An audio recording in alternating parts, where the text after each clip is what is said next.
maglilingkod sa inyo sa pamamagitan ng magaganda at piling-piling programa mula Lunes hanggang Linggo. Aalawin kayo ng aming kilalang mga komentarista at public service program. Ito lamang sa himpilan ng DWTL. The proceeding program expresses only the opinions and views of its respective block timer, producer, radio announcer, writer, and production staff, and does not in any way reflect the views of this station.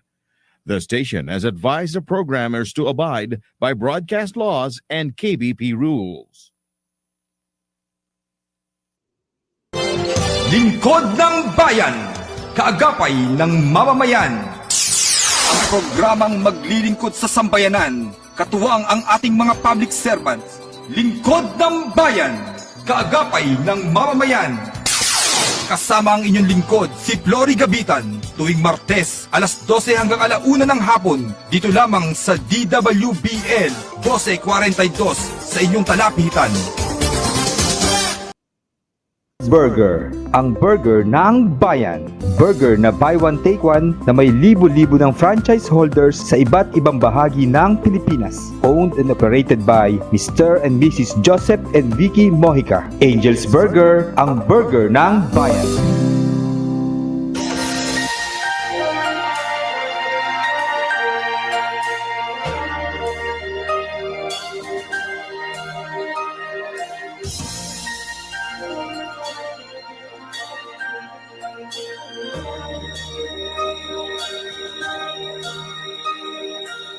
Pilipino ako, sa puso't diwa. Ang buhay ko sa bayan ay tataya. Pilipinas na aking bansa. Ang iwanan kay hinding-hindi magagawa. Ikaw ang tahanan ng aking lahi, lahing kayo na.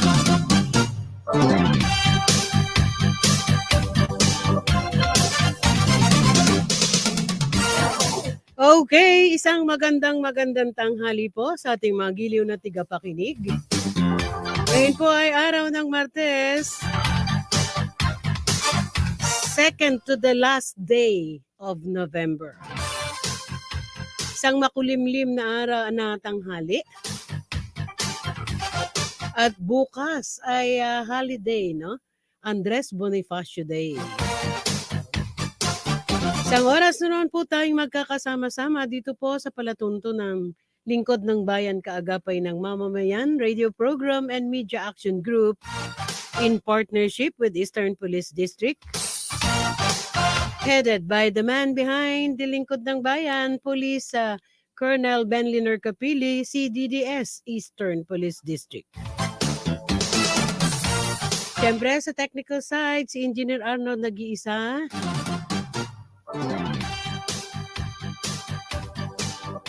Magandang tanghali kay Attorney Eric Valero.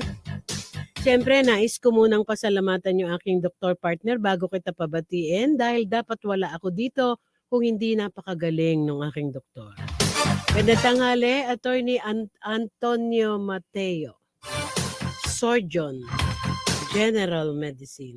Galing talaga.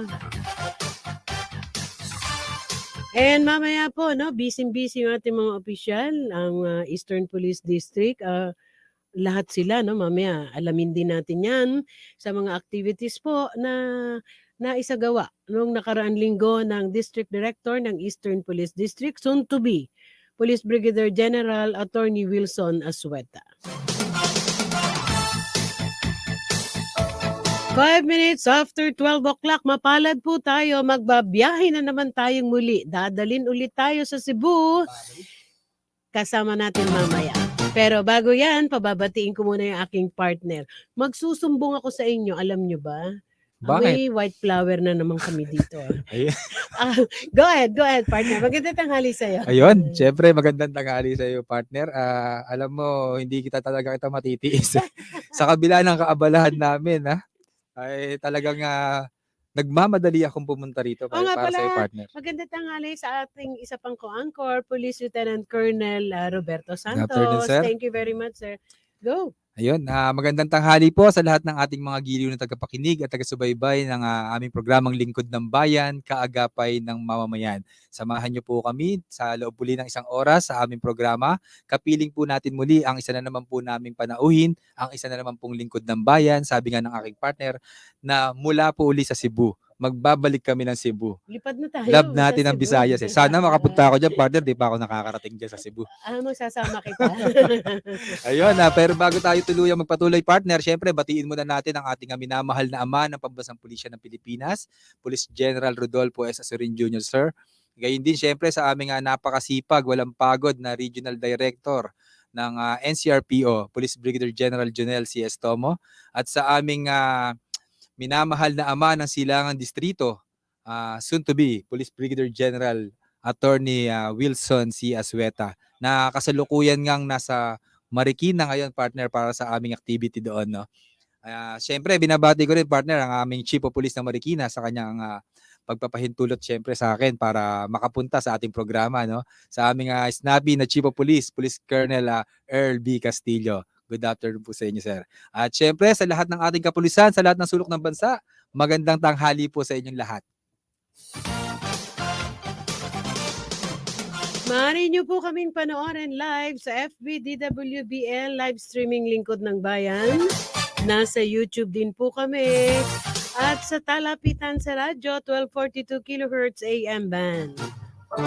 Patiin ko muna at pasalamatan ang OSS One Stop Shop team, no? Bago natin ihitid ang ating mga balita, maganda tanghali kay Ma'am Kat, gayon din sa Soroptimist, Alabang.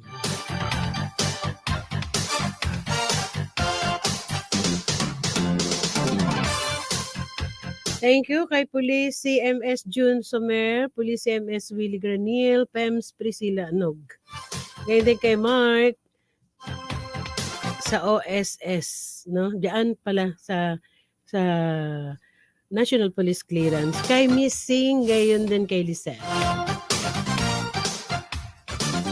Magandang tanghali kay Ma'am Jean Panisan, ang Chief ng Recruitment and Selection Unit, NCRPO. Kay Ma'am Marian Ebdane, ang Chief ng Forensic Eastern Police District.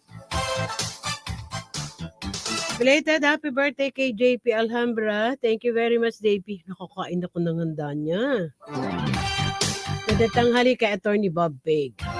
So tulad po ng ating nabanggit kanina, muli tayong magbabalik mamaya po sa Cebu. Pero meanwhile, atin pong ihatid ang ilang mga balita mula po sa bulwagang pambalitaan ng Eastern Police District.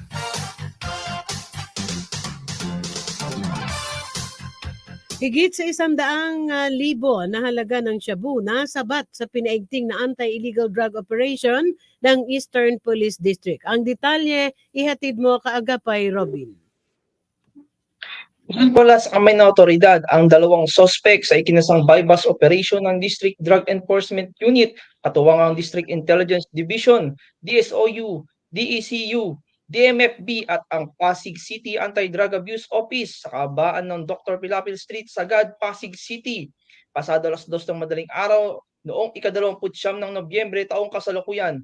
Kinilalang ang dalawang suspect na sina Angelo Hernandez, 30 taong gulang, at Jonah Blasa, 26 na taong gulang, na parehong residente ng nasabing syudad. Nasamsam sa mga suspect ang higit sa 14 na gramo ng shabu na may standard drug price na higit sa 100,000 piso. Ang mga naturang suspect ay naharap sa kasong paglabag sa Section 5 and 11 ng RA 9165 at kasalukuyan namang nakapiit sa Pasig City Police Station Custodial Facility. Yan ang ulat kaagapay Robin Barameda.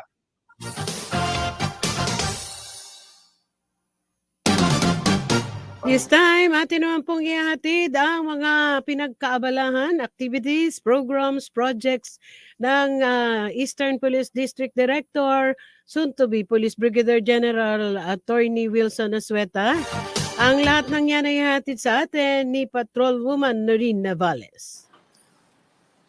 Para sa mga naging aktibidad ng Eastern Police District na mga nagdaang araw, Nagsagawa ng courtesy call ang personnel ng Naval Task Force 83 ng Philippine Navy, Colonel Antero Troy S. Narcisse, Commander, kasama ang Deputy Commander nito, Commander Noel P. Bermeo at Major Abadeo G. Desingaño, Operations Officer, accompanied by our Deputy District Director for Operation, Police Colonel Jesse B. Tamayaw.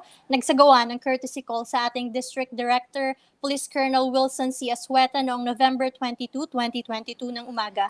Ang nasabing call ay kaakibat sa pagsagawa ng retooled community support program within Metro East area in partnership with EPD anchored on the Anti-FLCAC Executive Order Number 70 o Whole of the Nation approach sa pagsulong ng NCRPO SAFE at MKK equals K programs. Nagkaroon naman ng special training course in self-defense na pinangasiwaan ng Christian Coalition Movement at Tough Guys Global Ministry in partnership with King's International Mission Team na pinangunahan ni Pastor Geoffrey Frigiliana sa Global Surge Worship Center, Pasig City na nilahukan ng Team EPD Pamamarisan noong November 22, 2022 ng umaga. Ito ay upang mas mapalawak pa ang kalaman ng ating mga kapulisan sa taktika at nang sa gayoy magamit ang kahusayan sa mga di inaasahang pangyayari. Sa pagsulong ng Kapulisan, Simbahan at Mamamayan o Kasimbayanan Program, ang Eastern Police District ay nakilahok sa Kasimbayanan Convergence of Council of Interfaith Leaders and Life Coaches in partnership with Bless Our Cops, led by Pastor Renato Paraan, BOC NCRPO plus Life Coaches noong November 22, 2022 ng hapon sa Green Hills Christian Fellowship Ortigas Center, Pasig City. Ang nasabing aktibidad ay pinasinayaan ng ating CDDS, Police Colonel Benliner L. Capili, kasama ang Acting Chief DCAD Police Lieutenant Colonel Raynan V. Patam, ACOPAS at Chief SCADs ng Pamamarisan City Police Stations at niluhukan ng mga interfaith leaders and life coaches ng 4 na syudad ng Metro East with Quezon City, Makati at Las Piñas. Nakilahok naman ng Eastern Police District sa Commander's Challenge na isinagawa sa National Capital Region Police Office Firing Range na pinangunahan ng ating Regional Director, Police Brigadier General Jonel C. Estomo noong November 23, 2022. Kasali din sa naturang aktibidad ang iba pang police districts ng National Capital Region. Kasama dito ang mga district directors, command group, D-staff at chief of police. Ginagawa ang gantong aktibidad upang masubukan ang king kahusayan ng mga kapulisan sa maingat at wastong paggamit ng baril. Noong November 24, 2022 naman, nagkaroon ng My Brothers and Sisters Bless Our Cops National Conference Dinner Fellowship with our Chief PNP Police General Rodolfo S. Azurin Jr. bilang guest of honor and speaker na ginanap sa GCF Ortigas Center, Pasig City. Ang nasabing aktibidad ay upang mapalakas ang ugnayan sa mga church leaders at komunidad na naglalayong magtulong-tulong sa pagkakaisa para sa kapayapaan at kaunlaran. Nagkaroon naman ng one-day seminar on the fundamentals of human rights-based policing na ginanap noong November 25, 2022 sa conference room ng EPD headquarters na pinangisiwaan ng District Special Training Unit at the District Human Rights Affairs Office. Ito'y pinasinayaan ni Police Lieutenant Emercon D. Maceda, Chief DLOS, with guest lecturer Attorney Joselito C. Frial, Managing Partner from Frial Law Office, at nilahukan ng DH Rao at SH Rao personnel ng Pamamarisan City Police Station. Kaakibat sa laban kontra droga, ang Eastern Police District sa pamamagitan ng District Community Affairs and Development Division na pinamumunuan ni Police Lieutenant Colonel Raynan V. Patam ay bumahagi sa grand launching of Buhay Ingatan Drogay Ayawan o BIDA program noong November 26, 2022 alas 4 ng umaga sa Quezon City Memorial Circle, Elliptical Road, Diliman, Quezon City, facilitated by the Directorate for Police Community Relations in coordination with the Regional Community Affairs and Development Division. Ang nasabing aktibidad ay nilahukan ng ating District Director, Command Group, COPs at Chief SCADs of Mamamarisan City Police Station at Force Commander DMFB, kasama ang kanilang advocacy support groups at force multipliers at iba pang mga PNP personnel at supportive ASGs galing sa iba pang NCRPO police districts. Ito ay pinasinayaan ni Honorable Benjamin Abalos Jr., SILG, kasama ang suporta ng iba't ibang city mayors of NCR, along with the national government agencies at non-government organizations. Ito ay naglalayo na magkaisa ang mga mamamayan para puksain ang droga sa ating bansa at matulungan upang makamit ang isang drug-free community para sa isang ligtas at mapayapang lipunan. At yan po ang mga kaganapan sa Team EPD Pamamarisan. Kaagapay mo, Noreen Navales. Okay, ang mga balitang yan ay handog sa atin ng Angel's Burger, ang burger ng bayan, at ng PAMI Passenger Accident Management Inc., headed by its President Maria Riza Ataide and its Vice President for Sales and Operation, Mr. Christian Nukum. We have 16 minutes after 12 o'clock.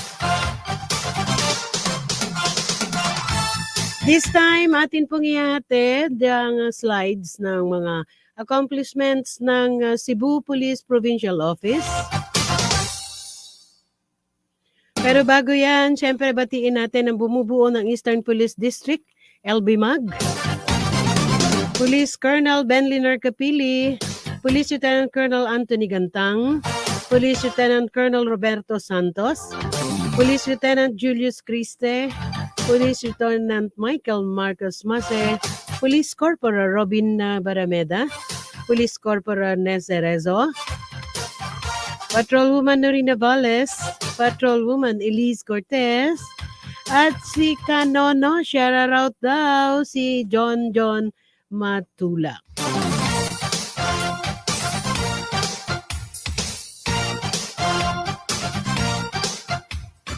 Okay, we are now playing yung pong mga accomplishments ng Cebu Police Provincial Office, syempre headed by its Provincial Director, Officer in Charge. Yung ating pong Provincial Director is Police Colonel Romer G. Ochabe.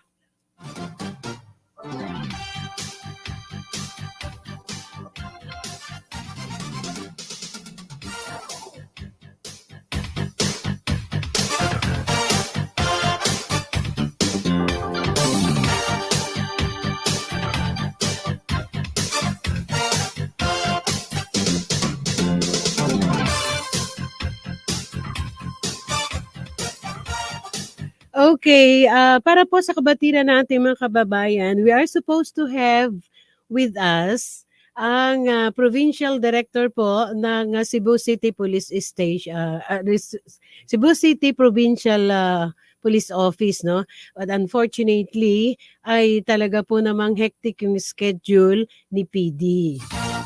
Pero ganun pa man po, ang ating pong Provincial Director ay hindi tayo pinabayaan. Atin pong makakadaupang palad ngayon. Siyempre, ang Deputy Provincial Director,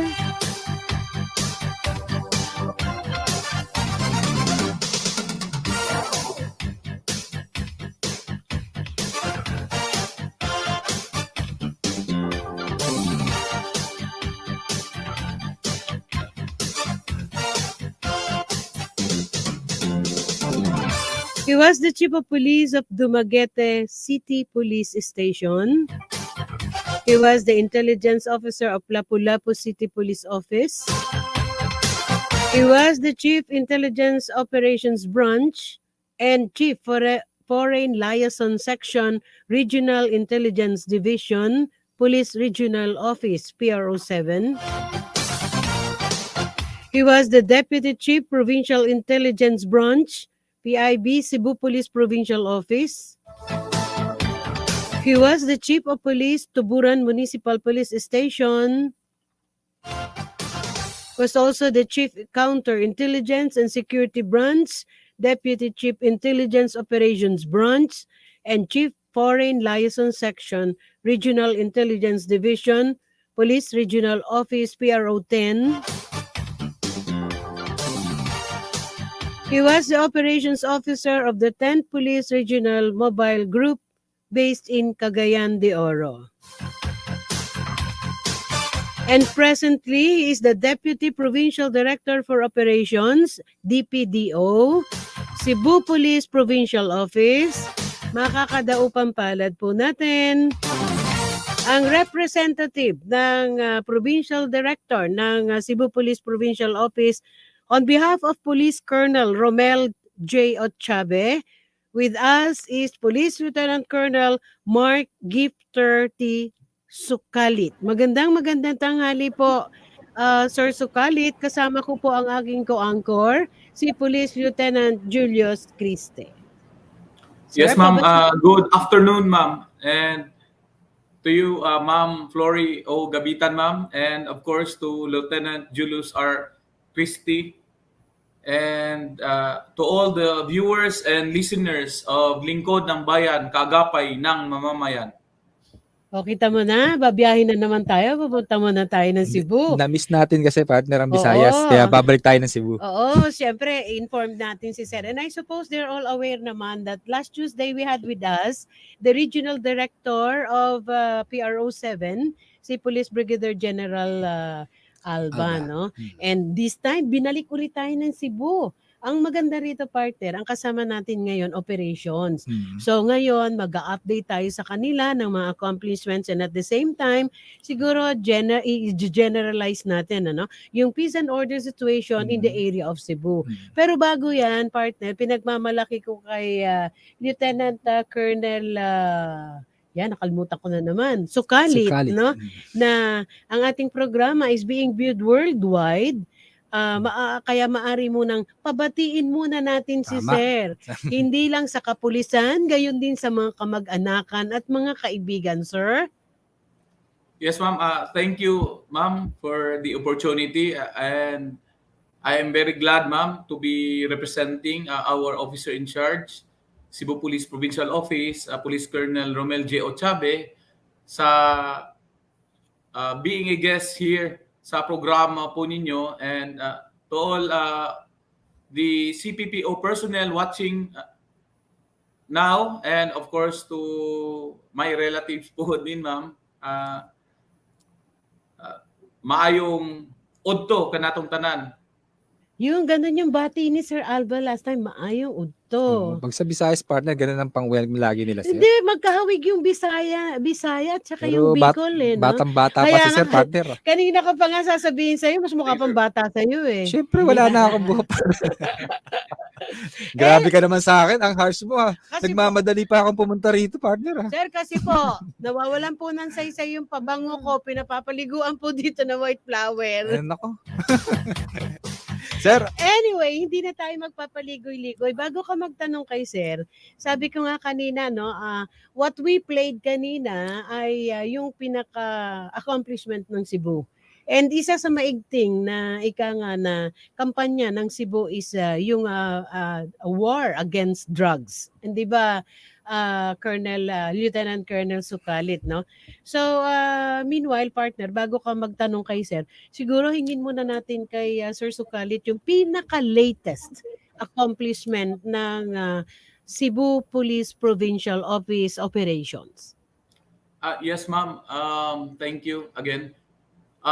Based on what you have shown, ma'am, earlier, and the one you mentioned on the all-out war against illegal drugs ni Governor Gwendolyn Garcia, yung governor natin sa Cebu Province, from September 15, ma'am, to November 29 as of this time. So we have already conducted 463 operations po. And with that operations po, sirs and ma'am, we arrested 560 drug personalities. Sir, out of the 469 plus operations, tama po ba ako? 463 na po, ma'am, from September 15 to November 29. And you were able to apprehend about 500 plus, tama po ba? 560, ma'am. Yes, ma'am.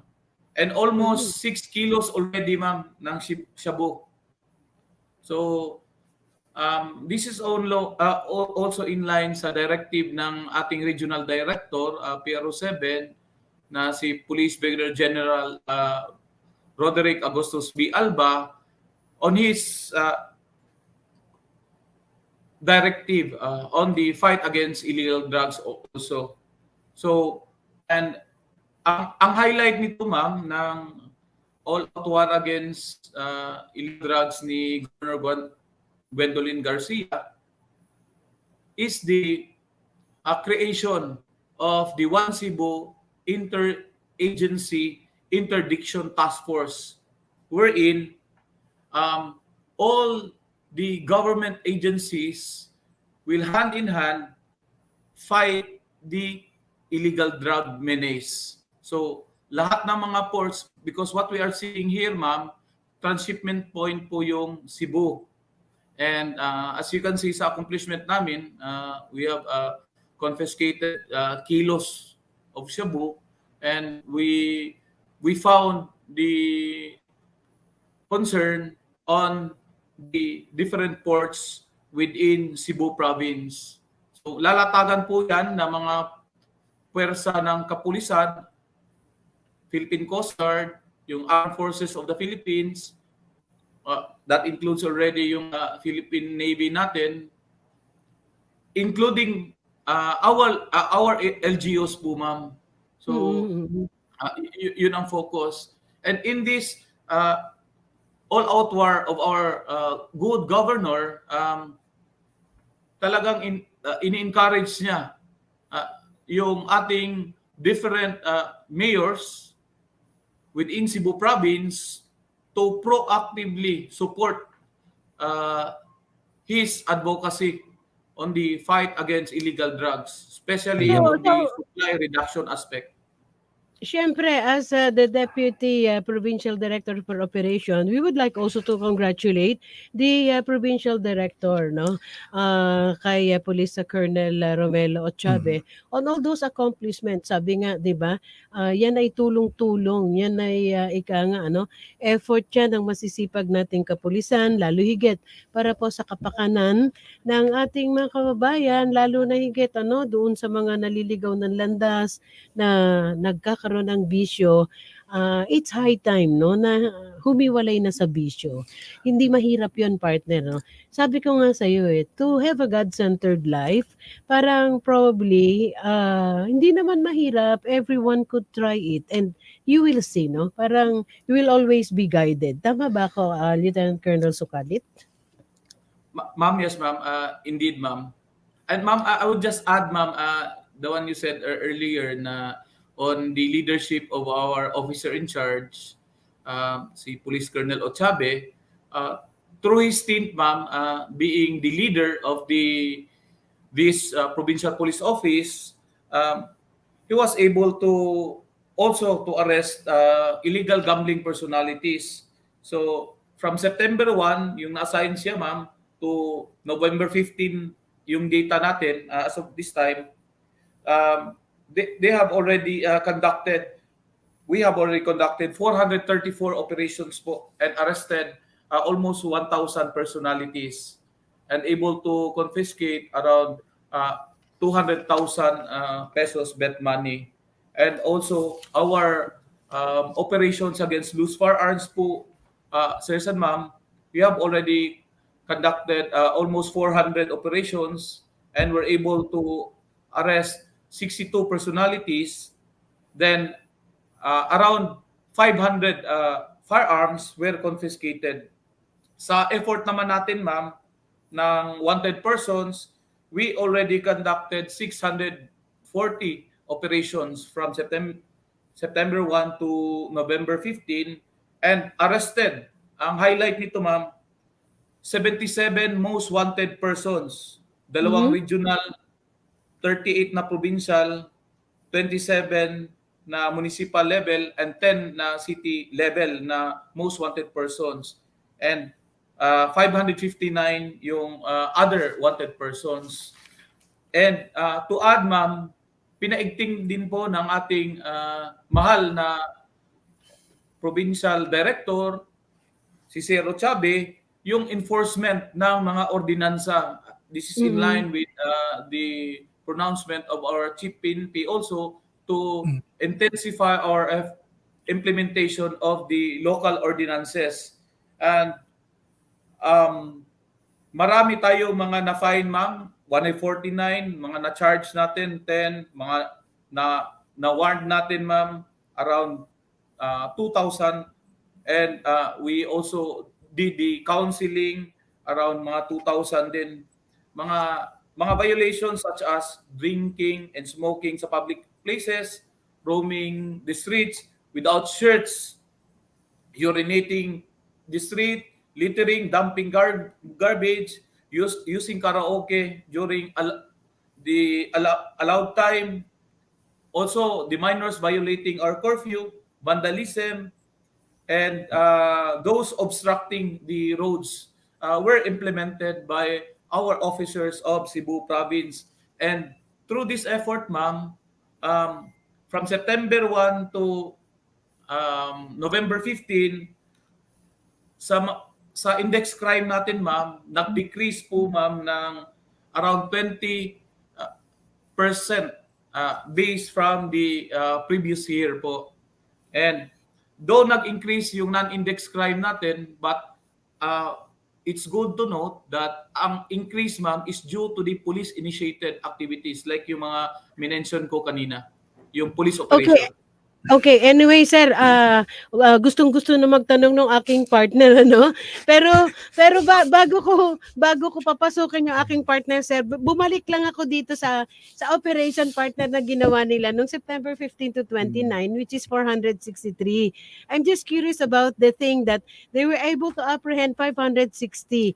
Ito po bang 560 na accomplish ninyo, no?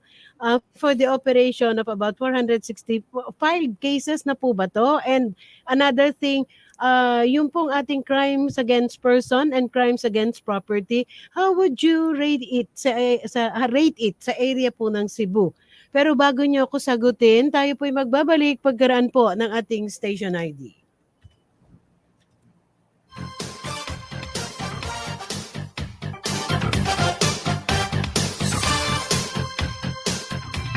Mula sa top-rated music station ng Dekada 80, ang WBL. Puno na naglilingkod sa inyo sa pamamagitan ng magaganda at piling-piling programa. Mula Lunes hanggang Linggo, aaliwin kayo ng aming kilalang mga komentarista at public service program. Ito lamang simpilan ng DWPL. Burger, ang burger ng bayan.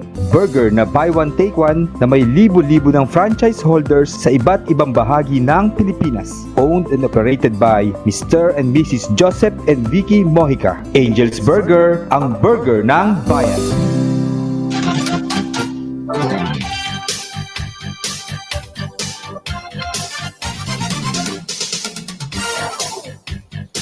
Okay, muli po nagbabalikan yung abang lingkod, Flory Gabitan. Siyempre kasama ko pa rin live dito sa ating impilan ang aking co-anchor, si Police Lieutenant Julius Criste. Yung tinanong ko kanina kay Sir, ano, yung crimes against property, crimes against person, how they will rate it in the area of Cebu, no? Pero bago yan, dahil ang Cebu po ay we would like to acknowledge partner muna, nanonood ang mga tiga Cebu, no? Ang Cebu Police Provincial Office watching, they're all watching, no? Mabuhay ang team CPPO. Siyempre mabuhay ang team EPD Lingkod ng Bayan. Tourist Police Unit Cebu PPO, PRO7, watching.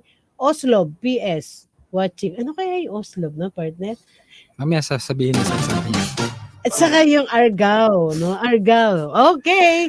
So muli po, nasa kabilang panig natin ang ating panauhin, representing the Provincial Director of Cebu Police Provincial Office, Police Colonel Romel J. Ochabe. With us is the Deputy Provincial Director for Operations, Police Lieutenant Colonel partner, pangalan mo sir. Ang liit ng screen, partner. Di ko masyado. Sana ayaw mong gumamit Hindi. na Eto, partner, Okay. magsasalita na muna ako kasi parang di mo na ako. With us is the representative of Ayun, the si Sir Provincial Director, Police Sukalit. Lieutenant Colonel Mark Gifter Sukalit. Sir, Sukalit. inaaway ako ng ko-angko. Hindi ko pa kasi nababati si Sir. Babatiin ko muna. Ay, hindi mo ba nabate? Parang nakalimutan mo eh. Babatiin mo. Go ahead. Si Sir, magandang tanghali, Sir. At Maraming salamat po sir sa pagpapaunlak at pagbibigay niyo sa amin ng pagkakataon sa aming programa. Hindi No? kasi, kaya hindi kita napapansin dyan. Yes, sir, Chrissy, sir. Thank you so much for opportunity. Sir, kaya ko hindi napapansin ng aking partner dito. Na-enjoy ko yung kapapanood dun sa mga accomplishments na ipreresinta natin. Akala ko napapatitig ka lang sa Hindi. kabataan ni sir eh.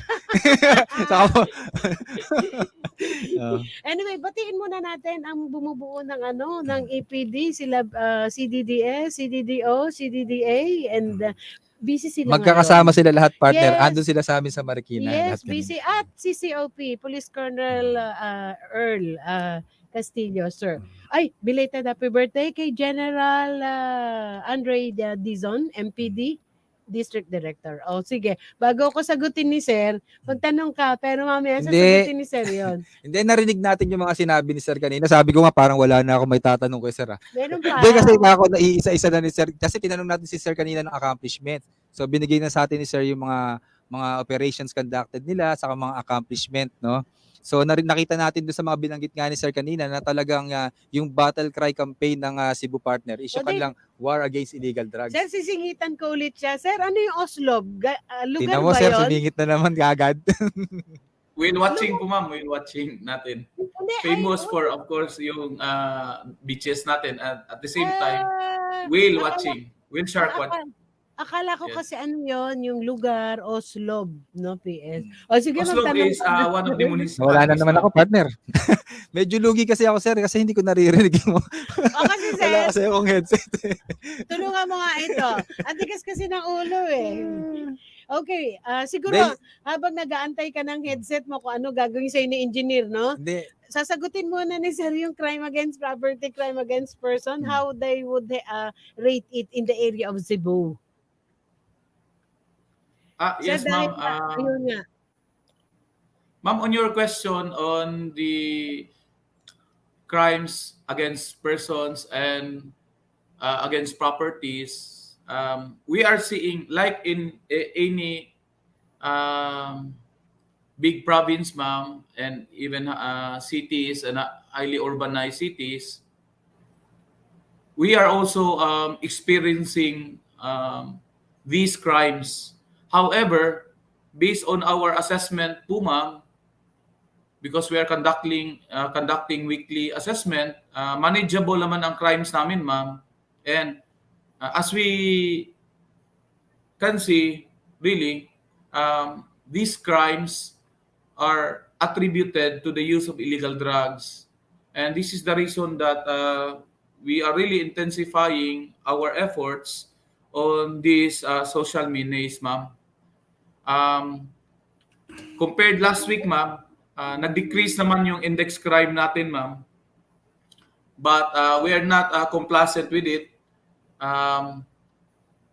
We are continuously directing our COPs, including our intelligence unit and the PMFCs, to do their respective jobs to really maintain yung decreasing crime trend namin, ma'am, as we can see in our trend.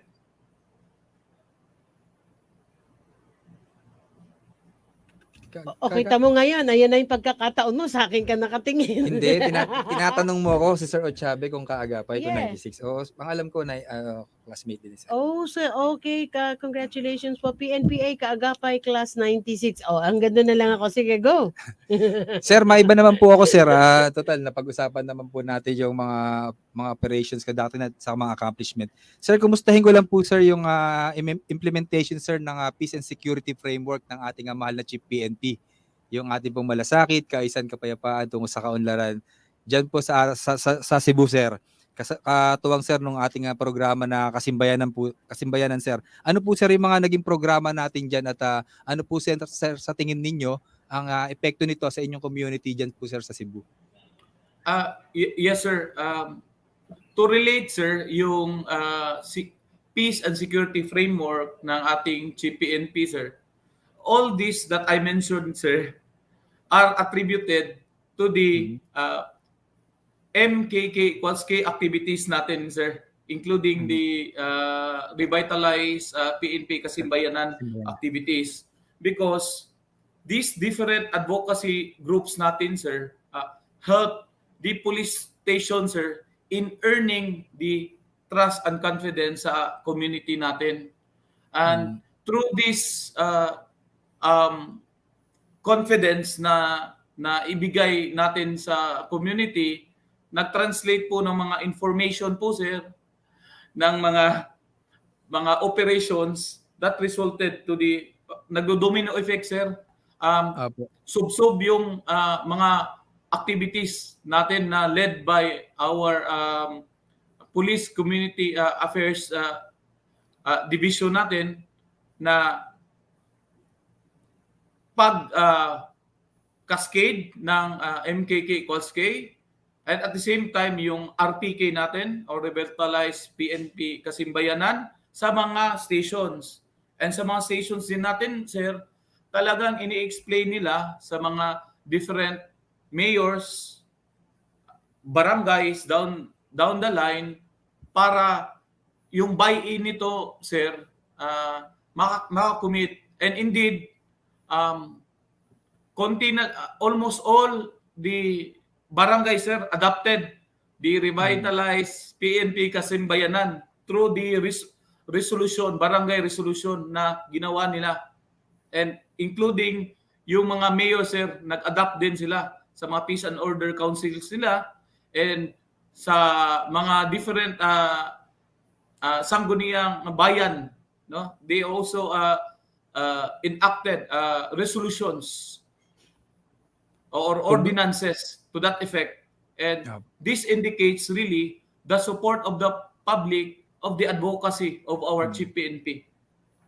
At saka po, sir, nakita talaga natin yung malaking participation ng ating mga religious leaders mula po sa mga iba't ibang religious sector na talagang nag-tap sa PNP para po maipaabot natin sa ating community yung mga programa ng ating kapulisan, no? Baga ang laki ng factor, sir, nararamdaman po ng ating mga community. Tama po ba, sir? Yes, sir. Indeed, sir. To add, sir, no less than the head of the BAD, the battle against drugs, visited our provincial office, and nag-cascade din tayo sa provincial level po, sirs. And again, we are continuously monitoring our different COP, sir, para ma-implement fully ang peace and order security framework ng ating mahal na Chief PNP. Ayan. Sir, alam din po natin na gaya nga po ng nabanggit namin kanina na kaso kami, sir, hindi pa nakakarating ng Cebu ako eh. Ikaw ba, partner? Mamaya. Sir, alam po natin na ang Cebu City ay isa sa mga tourist capital ng ating bansa, sir, no? Sir, gaano po kahanda yung ating mga kapulisan upang masiguro yung kaligtasan po ng ating mga turista na talagang pumapasyal at pumupunta po sa Cebu, lalo na po ngayong mga Yuletide season na po? Thank you, sir. Very timely indeed yung question natin, dahil pasok na yung Yuletide season. We have identified 15 areas where there are tourist. These are tourist destinations, and some of it are where the tourists, foreign man or local, converge po. And sa 15 areas po na na-identify natin, we have our tourist police po na naka-deploy. May mga police assistance desk sila, or tourist police assistance desk. And at the same time, may local counterpart tayo pa, sir, na through the program of our good RD also, his PRO7 Bisdak Cup Riders, ito po yung mga tactical motor riding units natin, no, na kakandak ng visibility sa mga places of convergence. And this also, yung mga tourist destination is part of their deployment po, sir. And of course, to secure really the turista, if and when, sir, pupunta kayo sa Cebu, you will be assured of that you are really safe and secured here because aside from this, sir, may mga visibility tayo, sir, through the conduct of course, yung beat patrol natin, then yung mga mobile patrols natin na deploy strategically sa area po. So far naman sir, wala naman po tayo mga ibang mga insidente na natanggap na meron po mga parang naging victim na mga turista po natin, lalo na sir yung mga foreign national sir. Wala naman po ba sir tayong mga naitalang mga insidente ganun? Yes, sir. As of this time, sir, really, we have not received any tourist-related incident po. Yun. Kumbaga talagang hindi lang pala safe NCRPO partner, safe Cebu na sir.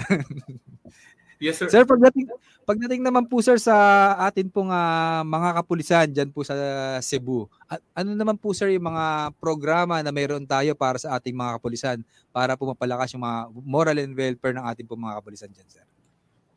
Yes, sir. To really fully motivate and to have equality police service sa ground po, sirs and ma'am, continuous yung capability enhancement trainings na kinakandak ng ating Police Provincial Office. Just recently, we have conducted the trainings on the implementation of RA 9165. This focus on, of course, our anti-illegal drug campaign, wherein the participants were our COPs and the investigators, and yung mga partners natin, sir, partner agencies, yung mga prosecutors natin, pati judges, were tapped as the resource speakers.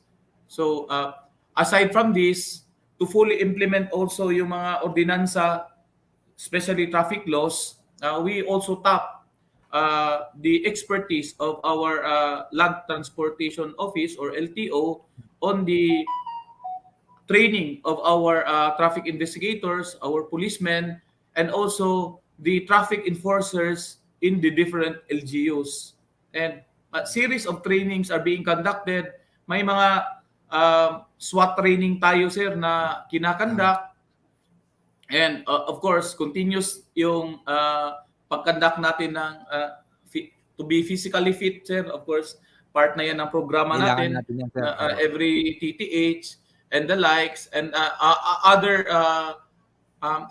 activities that would motivate our people to continuously strive harder para ma-maintain really yung peace and order ng Cebu. Ayun. Sir, kumusta naman po sir ang relasyon at suporta ng LGU sa ating pong kapulisan? Sir, I would like to take this opportunity really to thank of course our Governor Gwendolyn Garcia for his support. Very timely yung pronouncement niya.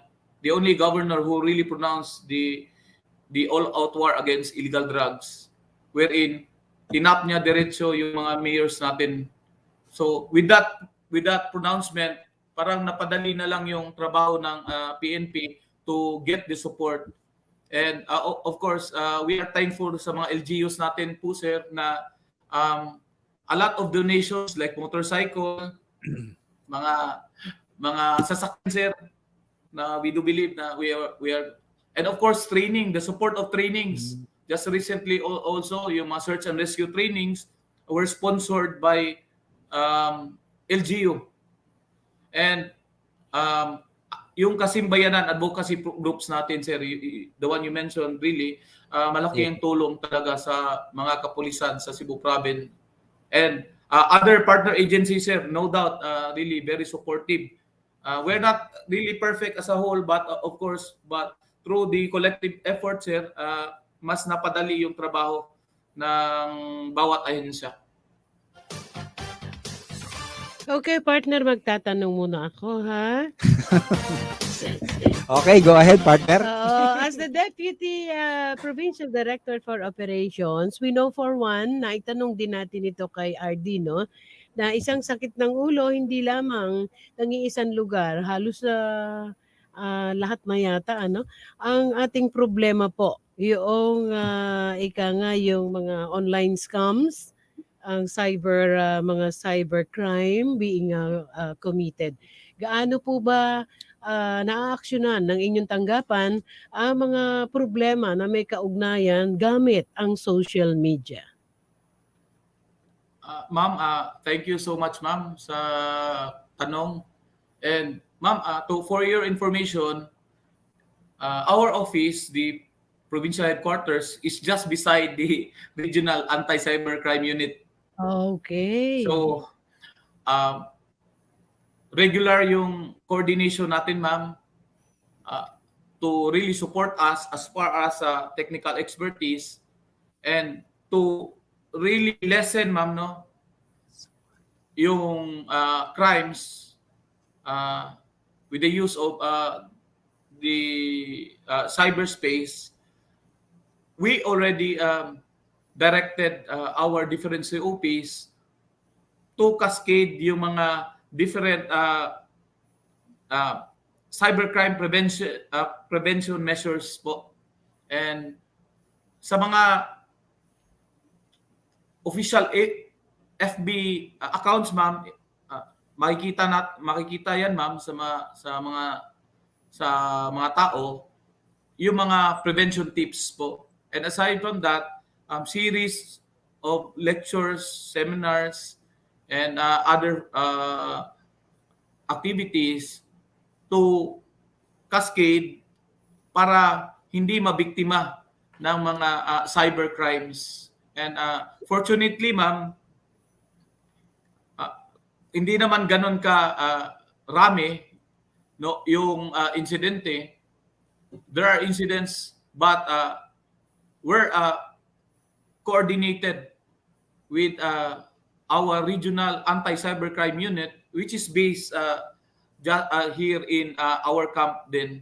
So, ganun yung proactive stance natin sa cybercrimes, ma'am. So, Lieutenant Colonel, sir pala, no?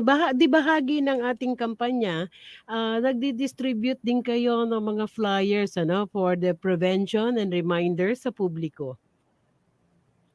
Yes, ma'am. We also we are doing that physically and also through our social media platform, like our official FB page, ma'am.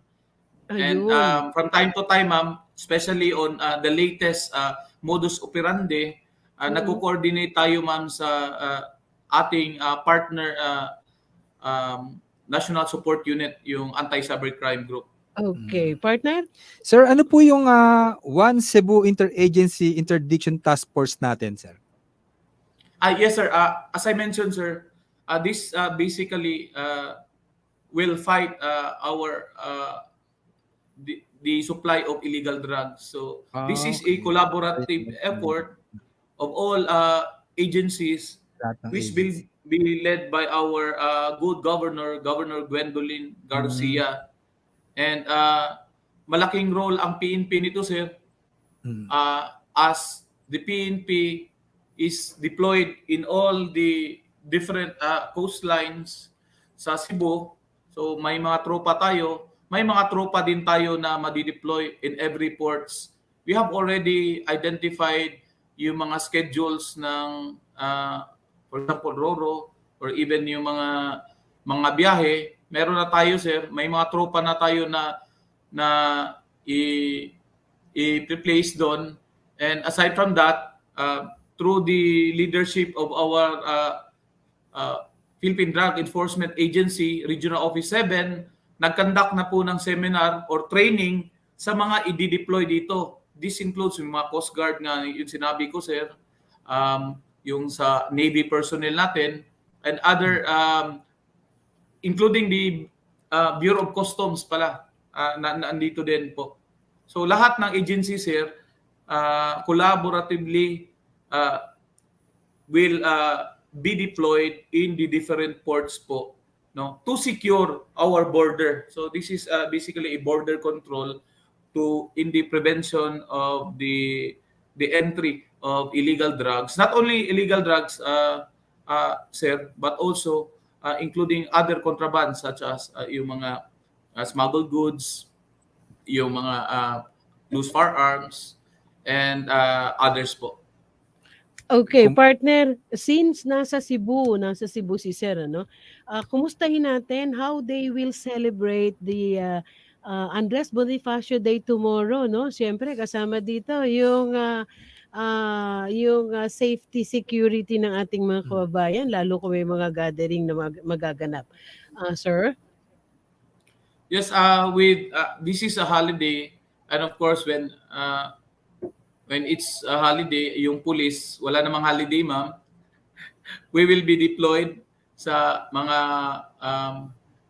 places of convergence, especially malls and other places, and to celebrate the Bonifacio Day, we will have also yung usual natin na activity, yung flag raising, to really honor him. And yung tropa po, sir and ma'am, anda po for this day to prevent any untoward incident that may occur sa area namin. Oo, masyado nga pong busy si PD, no?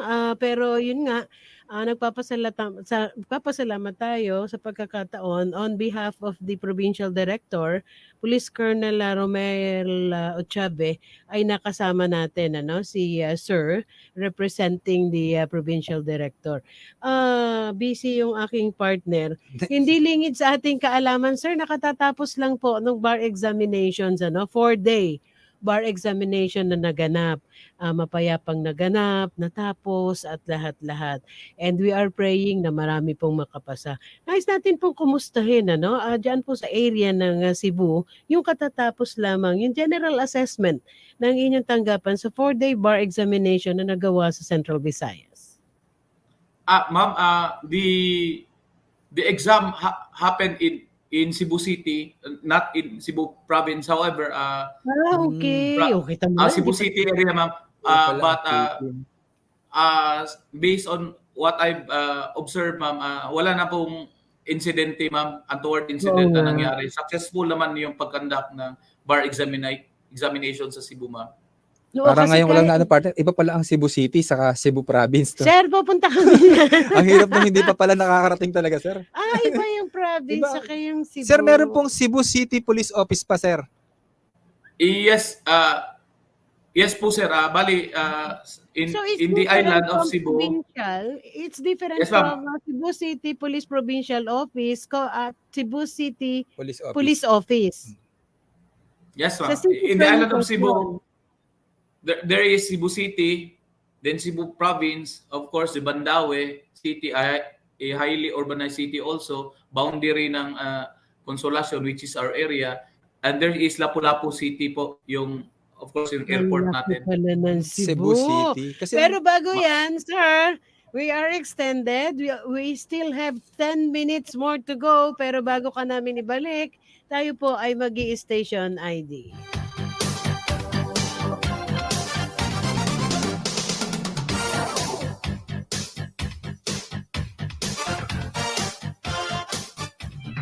Mula sa top-rated music station ng Dekada 80, ang WBL. Tuloy na naglilingkod sa inyo sa pamamagitan ng magaganda at piling-piling programa. Mula Lunes hanggang Linggo, aaliwin kayo ng aming kilalang mga komentarista at public service program. Ito lamang sa himpilan ng DWBL. Ang burger ng bayan. Burger na buy one take one na may libo-libo ng franchise holders sa iba't ibang bahagi ng Pilipinas. Owned and operated by Mr. and Mrs. Joseph and Vicky Mojica. Angel's Burger, ang burger ng bayan.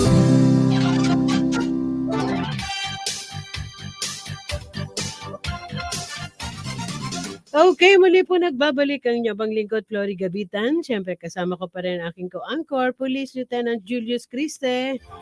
At ang ating representative ng ating panauhin, ang Provincial Director ng Cebu Police Provincial Office, Police Colonel Romel Ochabe. With us is the Deputy Provincial Director for Operations, Police Lieutenant Colonel Mark Gifter T. Sukalit. Pero batiin natin ang Cebu 2nd Provincial Mobile Force Company and 1st Provincial Mobile Force Company na nakikinig sila, nanonood sila, at ang Medellin Police Station, Cebu PPO, PRO 7. Batiin na rin Balikan natin partner ang Cebu City Police Office. Oo nga. Sir, si Colonel Dalugdog po ba doon, sir? Cebu City Police. Yes, sir. Yes, sir. Sir. Oh. Sir Dalugdog po, sir. Okay, so we still have 10 minutes, sir, Siguro bago magtanong yung aking partner, we will ask yung ating Deputy Provincial Director for Operations to take this opportunity, na baka meron siyang kasi we are being viewed worldwide, napapanood, napapakinggan, baka meron siyang nais iparating sa ating mga kababayan. Lalo higit, hindi ako humihingi ng parting message pa, sir, Humihingi lang ako sa iyo ng messages para sa mga kababayan nating tiga Cebu, most especially po sa inyong area of responsibility, lalo na pagdating sa safe security measures being implemented at dapat pa ring sundin dahil nandun pa rin tayo dun sa ng pag-iingat sa ating mga kalusugan. Sir? Yes, ma'am.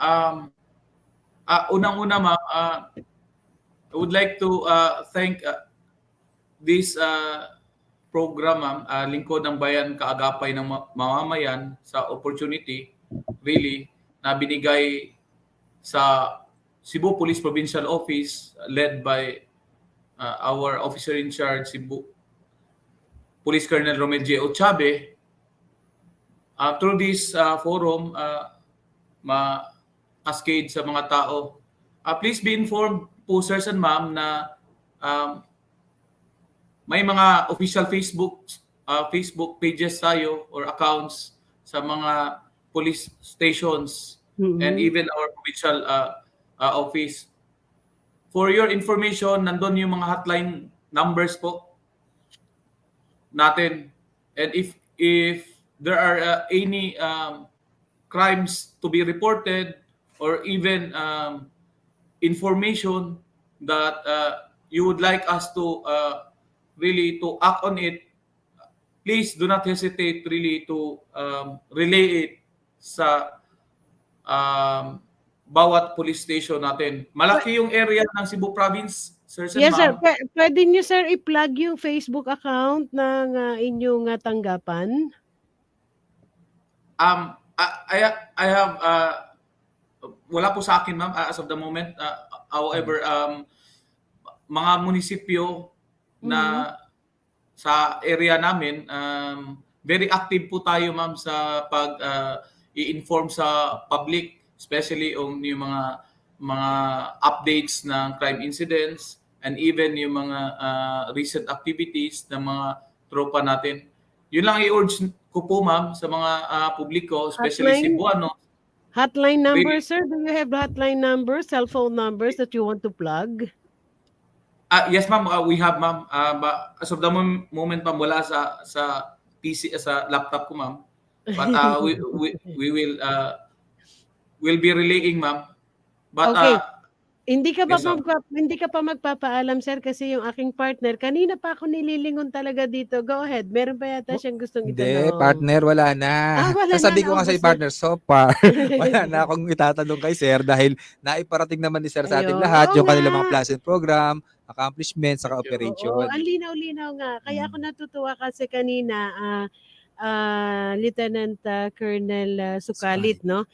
Yung bawat accomplishment na himay-himay sa atin ni Lieutenant Colonel Sukalit, no? Isa-isa ron, nahimay niya isa-isa on how it was done, when was it, na ano. So, ibig sabihin, yung pagdating dun sa seguridad ng mga tao, lagi tayo doon eh. Pero this time, we only have about 5 minutes. Bibigyan natin ng pagkakataon si Deputy Provincial Director for Operations to to give his parting message. Ang hihilingin ko po, mensahe para sa mga kababayan natin sa Cebu, and at the same time, mensahe naman po para sa ating mga kapulisan. Ika nga isang inspirasyon sa ating mga kapulisan, yung ika nga na-appreciate ng taong bayan yung presensya ng ating mga kapulisan. Yes, ma'am. First of all, ma'am, thank you so much, Ma'am Flory Gabitan, ma'am. And of course, Sir Lieutenant Julius R. Christie, sir. Thank you sa opportunity. It is really an honor to be part of your program, and we welcome you if you will be here in Cebu po. We'll just communicate to you po, sirs and ma'am. And to all the viewers watching and listening, especially to all Cebuanos, thank you so much really for the support, and also to our Governor Gwendolyn Garcia, for his continued support, especially on the peace and order programs na ini-implement ng Cebu Police Provincial Office. Would like to thank also yung ating mga mayors or our local chief executives, including the Kasim Bayanan advocacy programs and other partner agencies and other stakeholders. And sa mga tropa natin sa Cebu Police Provincial Office who are watching, and I've heard yung 2nd PMFC and other police stations are listening, please continue doing good and continuously exert your best effort to give quality police service sa mga Cebuanos. And makakaasa po kayo, mga tao dito sa Cebu Province, na ipapatuloy namin yung aming intensified police operations and yung pag-deploy ng mga tropa natin sa mga kalsada and sa mga places of convergence. And this is really to ensure the tranquility of our province para sa kaunlaran nito. So with that, sirs and ma'am, thank you so much, and again, salamat sa opportunity. Okay, partner, bago mo, sabi ko kanina, saluhin mo na si Sir, ano? Hindi, naalala ko, partner. We would like to congratulate Sir, and we would like to extend our thanks kasi parang si Sir is na on the spot natin. Ang preparation for this interview is just hours, no? Pero Yung wag ka, partner. preparation. May nakita ka ba na parang nabigla natin si Sir? Hindi Wala. nga, ako nga yung nagugulat. Thank you very much for all the preparations dahil oras lang po nang i-prepare yung presence ni Sir kasi nagkaroon talaga o may mga activities talaga ang Police Provincial officer, director ng Cebu. Kaya thank you very much, Sir. Sabi ko nga kanina, impromptu, parang impromptu to eh. Ano oras ba? 9:00? Dire-diretso na. Thank you dahil saludo tayo ang sa lahat ng tiga Cebu, ang lakas talaga ng impluwensya ng PIO, no? Si RD na preparado ang ating mga opisyal. Okay, partner? Hindi, partner, yan nga sasabihin ko, hindi lang pala pang DPDO si Sir, pang PIO pa. Nakita mo naman. Sir, thank you, sir. Thank you, sir. Sir, maraming salamat po, sir, sa pagkakataong binigay niyo sa amin muli. At salamat po sa mga impormasyon na naiparating nyo, hindi lamang po sa amin, kung hindi higit lahat sa ating mga tagapakinig. Tunay po kayo, Sir Lingkod ng Bayan, at saludo po kami sa inyo. Pagpalain po kayo ng Diyos, sir. Okay, so once again, taos-puso po ang aming pasasalamat. Represented ang ating guest, Police Colonel Romel J. Ochave, ang OIC Provincial Director, Cebu Police Provincial Office. Maraming salamat sa nag-represent kay Sir, ang Deputy Provincial Director for Operations, Police Lieutenant Colonel Mark Gifter Sukalit. With that, Sir, magandang hapon po. God bless you and thank you.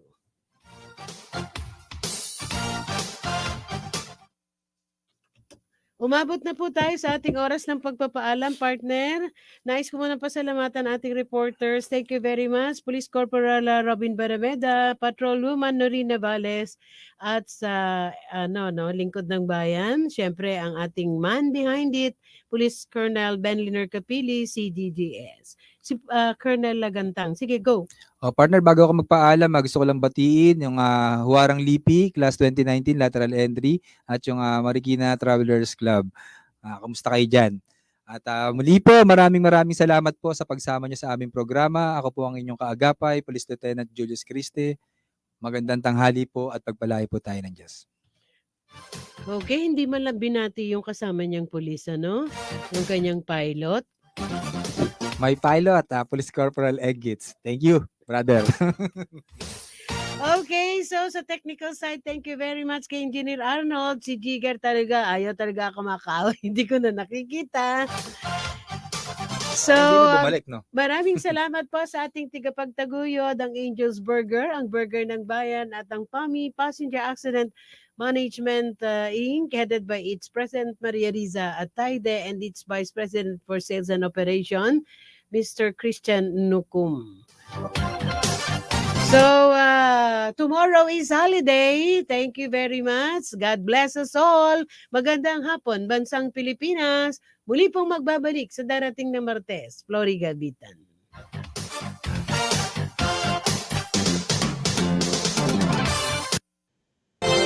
Lingkod ng Bayan, kaagapay ng mamamayan. Ang programang maglilingkod sa sambayanan, katuwang ang ating mga public servants. Lingkod ng Bayan, kaagapay ng mamamayan. Kasama ang inyong lingkod, si Flory Gabitan, tuwing Martes, alas 12 hanggang alauna ng hapon, dito lamang sa DWBL 1242 sa inyong talapitan. The preceding program expresses only the opinions and views of its respective block timer, producer, radio announcer, writer, and production staff, and does not in any way reflect the views of this station. The station has advised the programmers to abide by broadcast laws and KBP rules.